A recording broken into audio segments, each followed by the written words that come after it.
La siguiente historia tiene lugar entre el año 581 y el 1279 después de Cristo.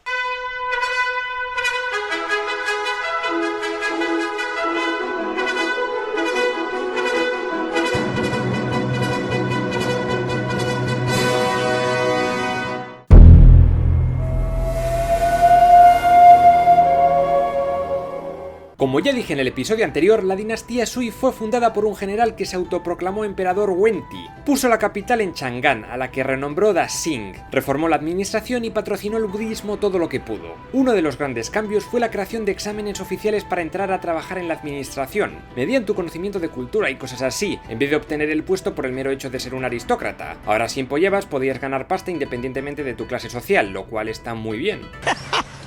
¡Si lo dicen ellos! ¡Seguramente! Wenti tuvo problemas con el Kaganato Kokturk, quienes habían dividido en occidentales y orientales, y logró una alianza con estos últimos en contra de los anteriores. Pero el reino que dio más problemas a los Sui fue el reino coreano de Goguryeo del rey Yongyang. Wenti dio una flota a uno de sus hijos, Yang Lien, para que lo conquistara, y el muy zopenco perdió el 90% de sus tropas. El emperador murió poco después, del susto supongo, y le sucedió su hijo Yang Ti. Este quería conquistar cosas, así que se fue a por el reino de Champa, en la actual Vietnam, y sus soldados solo conquistaron Malaria, y murieron casi todos. En el 612 intentó conquistar Goguryeo, a ver si se le daba mejor que a su hermano, y envió 1 millón de soldados para allá, un ejército muy grande para la época. Es famosa la batalla del río Salsu, donde el general coreano Ulji Mundok mandó crear una presa para detener la corriente de este río, y la destruyó justo cuando pasaban las tropas Sui, ahogando a muchísimos. Durante los años siguientes nuevas derrotas se sucedieron, y toda China, hasta los huevos de Yang Ti, se rebeló contra él y el general Li Yuen se hizo con el control de Chang'an y después de Luoyang, donde se autoproclamó emperador de una nueva dinastía, la Tang.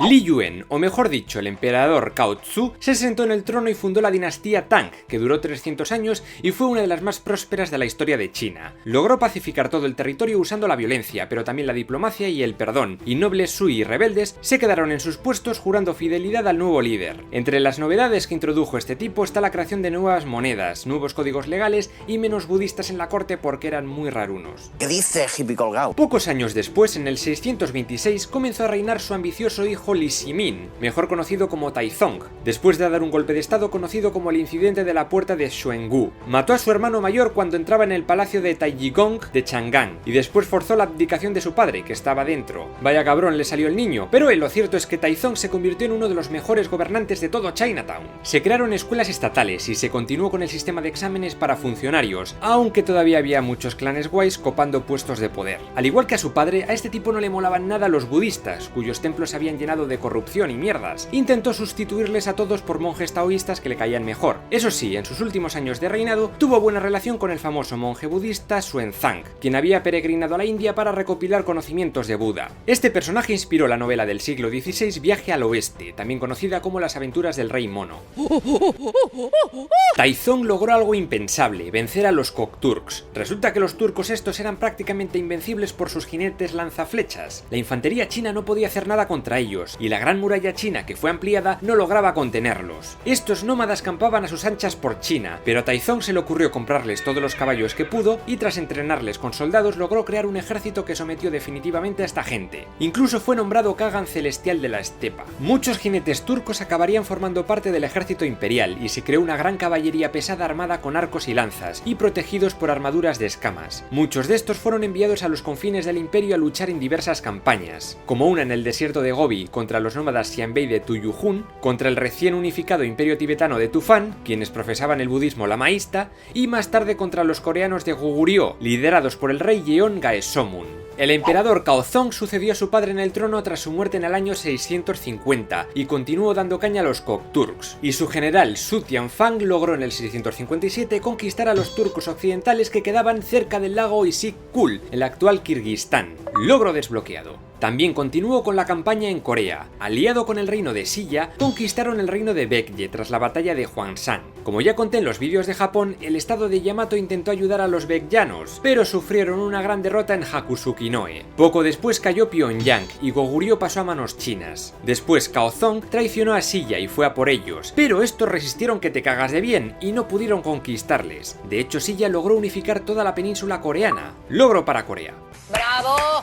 ¡Bravo! Kaozong nunca gozó de buena salud, y la que controlaba el cotarro en realidad era la emperatriz Gu Zetian, una antigua concubina que había logrado hacerse un nombre en la corte, tras supuestamente haber quitado de en medio a la anterior emperatriz, claro. En el 683 Cao la palmó y le sucedieron dos de sus hijos, pero fue en el 690 cuando la mujer usurpó el trono y fundó la nueva dinastía de Zhou. Esta mujer era una fanática de las letras e hizo que todos los que quisieran acceder a algún cargo de su gobierno tenían que saber de poesía. Mucha poesía y mierdas bonitas, pero la tía creó una policía secreta con la que comenzó una época de terror y persecuciones contra todos los críticos a su gobierno. Muy dulce y muy simpática. También en el año 690 reaparecieron los Kokturks, pero esta etnia sería destronada pronto por otra mongola conocida como los uigures, con capital en Karabalgasún, en el centro de Mongolia. En la actualidad también se les conoce como yugures y viven por la región autónoma uigur de Xinjiang. Muchos de ellos a partir del año 750 comenzaron a dejar de rezar a Buda para cambiarlo por Alá, un dios que se estaba poniendo muy de moda por Oriente Medio. Empezaron a atacar como locos las fronteras y mientras tanto los funcionarios conspiraron y echaron a la emperatriz, restableciendo de nuevo la dinastía Tang.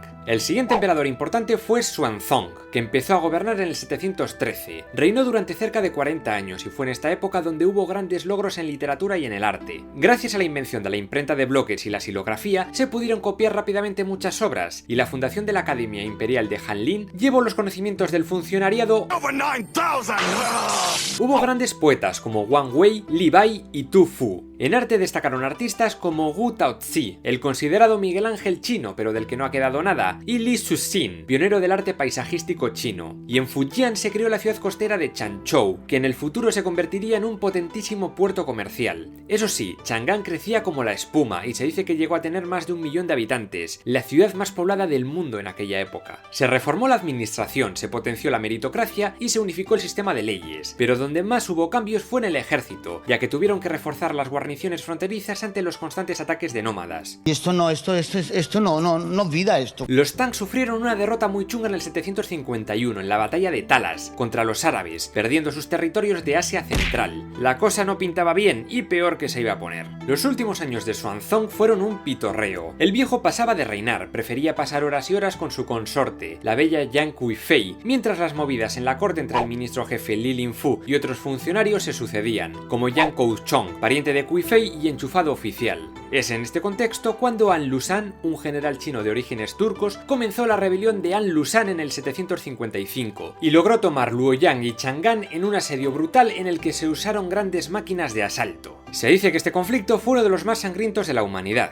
y todas las culpas cayeron en Yang Kuo-chong, por lo que fue ejecutado y el emperador, muy a su pesar, tuvo también que condenar a la bella Kuifei. Muy trágico todo. El hombre murió poco después y su nieto, el emperador Daizong, logró someter a esta autoproclamada dinastía Yen en el 763. Esta guerra civil marcó el inicio de la decadencia de los Tang, y también se empezó a apoyar más el budismo a partir de este emperador, y a los monjes no les cobraban impuestos. Lógicamente, confucianos y taoístas protestaron muchísimo, sobre todo cuando llevaron a la capital un supuesto dedo de Buda para adorarlo. Durante el reinado de Guzong se destruyeron unos 40.000 templos y se confiscaron muchísimas propiedades a los budistas. Hubo mucho caos. Vamos a ver si nos tranquilizamos y hablamos todo. No tiene la palabra. Otro golpe al centralismo imperial fue la rebelión de Huang Chao, un jefe de una banda de delincuentes que logró tomar Chang'an, pero acabaron echándole del poder. De aquí destaca un militar rebelde llamado Chu Wen. Este tipo se rindió a los Tang y fue nombrado Yedutsi de Xuanwu, una especie de comandante regional. ¡Error! Ganó mucho poder y se rebeló contra el poder imperial, matando en el 904 al emperador Chaozong. Poco después, en el 907, fundó su propia dinastía, la Liang Posterior, y aquí comienza otro periodo de división llamado el periodo de las 5 dinastías y los 10 reinos.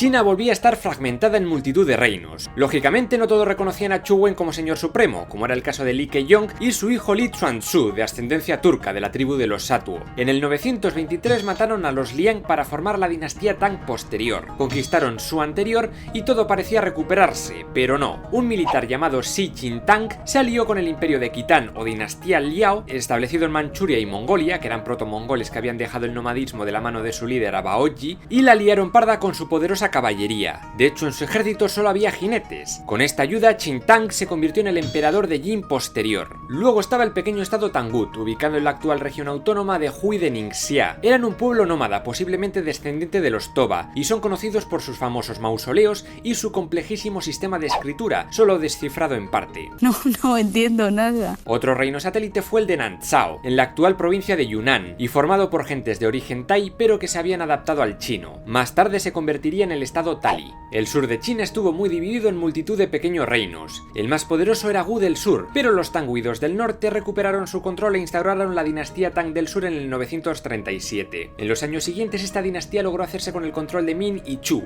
Por su parte, los coreanos de Wangong unificaron toda su península en el reino de Koryo, y se adaptó el budismo como religión oficial de todo el lugar. En el norte, Jin posterior se mantenía estable, pero los Khitan les traicionaron y les invadieron, y esto fue aprovechado por otro Yedursi, Li Chiyuan, para fundar la dinastía Han posterior, que tras 4 años se convirtió en Zhou posterior. Estos lucharon ferozmente contra los Tang del Sur y los Khitan, pero en el año 960 sufrieron un golpe de estado por parte de un general llamado Chao Kuan-jing. El tipo puso su culo en el trono del norte fundando la dinastía Song. Hasta el 980 no lograron reunificar de nuevo toda China, pero con este hecho acabamos este periodo de división. Un subidón ahí, toda la gente ahí.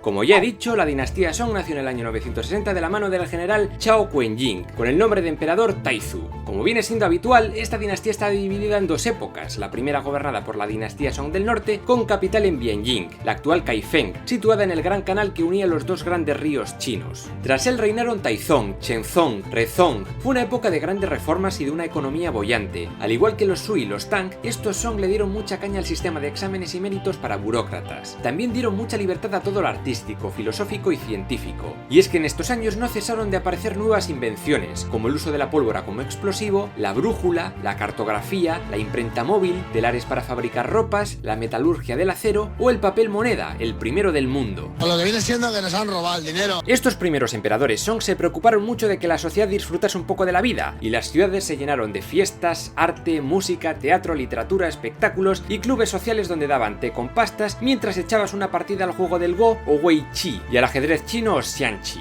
Esto no era solo para los hombres, también las mujeres ganaron nuevos derechos y algunas hasta destacaron como grandes escritoras, como Li Qingchao, aunque por otro lado se comenzó a hacer frecuente el vendado de pies a las niñas de clase alta porque decían que era atractivo. Eso no es así, nena. Se mejoró el sistema postal y las comunicaciones y se crearon muchas escuelas y templos. La filosofía confuciana se renovó con ideas budistas y hubo una gran difusión de estos textos por todo el continente. En el año 982, el pequeño estado de Tangut se convirtió en el reino de Xia, con una caballería muy poderosa. El emperador Shenzong se daría muchas leches con ellos. Fue durante el reinado de este tipo cuando aparece un tal Wang Ansi, un reformador que acabó de ministro jefe del emperador. Este se preocupaba mucho del bienestar de los campesinos y quería reformar tantas cosas que acabó cabreando a gran parte de la nobleza. También tuvieron muchas hostias con los liao quitanos del norte, pero esos estaban metidos en guerras con el reino de Koryo, pero no consiguieron conquistar nada. Durante el gobierno de Sezong hubo una guerra con el reino de Dai Viet, o Vietnam, en aquellos momentos en guerra con el reino de Champa. Lo único que lograron fue cabrear a los sureños y las tropas vietnamitas lograron tomar la ciudad de Yongchou en el 1076. Voy fuerte. En la actual Camboya existía otro reino, el Imperio Yemer, que quizás os suene por ser los constructores del gran templo hinduista de Angkor Wat por estos años, durante el reinado de Suryavarman II.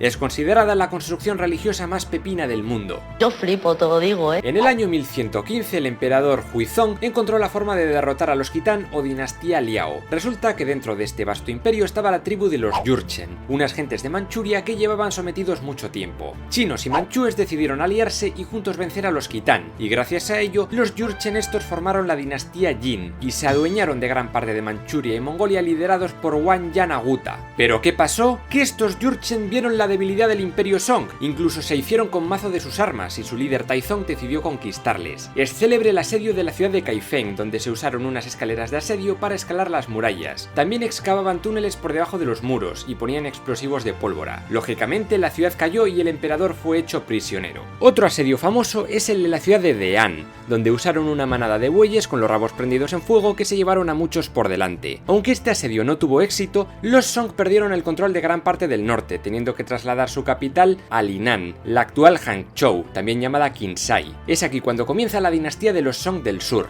Pero a pesar de toda esta mierda que hizo que muchos de los emperadores Song sufrieran depresión, lo cierto es que China vio un nuevo esplendor en el arte y la cultura. Se fue desarrollando el neoconfucianismo, la pintura paisajística y budista, donde destacó Mu Chi Fa Chang, y sobre todo la cerámica de calidad, de porcelana, siendo muy conocidas la Ding y el llamado celadón, de color verdosillo.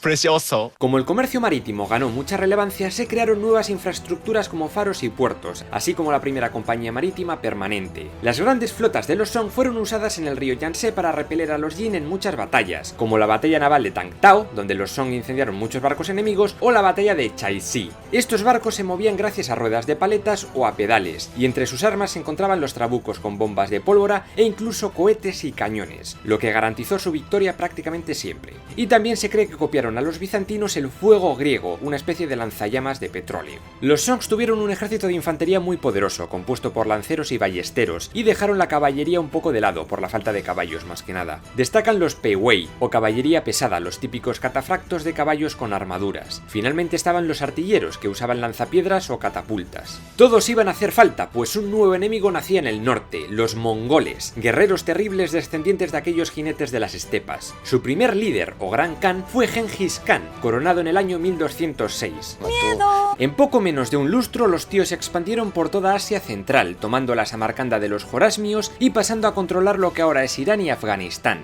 Después, el bueno de Genghis fue para Europa y en el río Kalka se enfrentó cara a cara con los reinos eslavos. Finalmente viró al este y tomó la capital de los Sisia, Yinchuan, y su emperador, Mochu, acabó sin cabeza. El siguiente objetivo era Jin, pero Genghis murió y tras muchas broncas internas le sucedió su hijo Godei Khan. Invadió Corea y después también a los Jin, a cuyo emperador cercó en Kaifeng y acabó suicidándose. Ogodei también pasó por Rusia y allí sitió Riazán y en el 1240 logró tomar la Rus de Kiev. Luego se enfrentó a los polacos en Liegnitz, donde los cabrones no se cansaron de cortar extremidades y orejas a los caballeros teutones y otros gilipollas que se enfrentaban a ellos. En aquel tiempo gobernó durante 40 años el emperador Lizong. Bueno, realmente gobernó poquito, ya que tenía otros intereses como ir a burdeles y tirarse a prostitutas. Gobernaron sus ministros, que mal no lo hicieron, pero los chinos no sabían lo que se les venía encima. Hulagu Khan se convirtió en el terror del Islam en los años 50. En Persia tomó fortalezas de los nizaríes, los famosos assassins que inspiraron Assassin's Creed, y en 1257 logró tomar Bagdad. Su hermano Kublai Khan era gobernador de la zona de Henan, y sus reformas hicieron que muchos chinos del norte le amasen profundamente. Él era también un amante de la cultura china, y tenía un consejero que quizás os suene, Marco Polo, que acababa de iniciar su gran viaje por Asia. Otro día hablo de él. El caso es que tras una breve guerra con su hermano, Kublai se autoproclamó Gran Khan en el 1259, y el imperio mongol se dividió entre diferentes parientes suyos. Kublai Khan se quedó con la mayor parte, y se dispuso a tomar la China de los Song. Tras muchas batallitas, Kublai Khan se autoproclamó emperador de China en el 1266, bajo la dinastía Yuan, tras haber tomado la ciudad de Xianyang a base de pedradas con sus poderosos mangoneles o manganas. Poco después, los Yuan llegaron con sus barcos a la desembocadura del Huangmao y se encontraron a los barcos Song encadenados formando una barrera. Tras la batalla naval de Yamen, la última resistencia china, el emperador Bing y hasta sus concubinas se hundieron en la bahía cantonesa. Los mongoles dominaban toda China y crearon una nueva capital, Tatú, que ahora todos conocemos como Pekín. El objetivo de este canal es resumir toda la historia de la humanidad de principio a fin. Si te gusta, no dudes en suscribirte. Si te gusta mucho, no dejes de compartir los episodios en redes sociales. Y si directamente te flipa, puedes apoyar el canal en Patreon, donde tendrás acceso a material exclusivo y sorteos varios.